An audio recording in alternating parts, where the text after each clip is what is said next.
第249章休整。望着那满脸欣喜蹦过来的女子，月袍女人轻笑了笑，笑容矜持而案情高贵，极不使人觉得冷漠，又有着一种令人点到即止的疏离。不管如何，3年岁月让的当初的青涩少女成熟了许多。大厅内的众人眼角余光扫过月袍女人美丽脸颊上浮现的许些笑容，皆是不由有些感到目眩神迷。在月袍女人进来之后，一名同样袍服的老者也是笑眯眯地走了进来。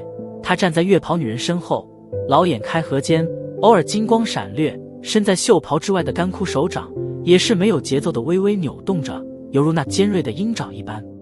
与月袍女子打过招呼之后，玲玲又是对着其后的那位老者甜甜笑道：“隔夜老先生。”“呵呵，几年不见，玲玲丫头倒是越来越漂亮了。”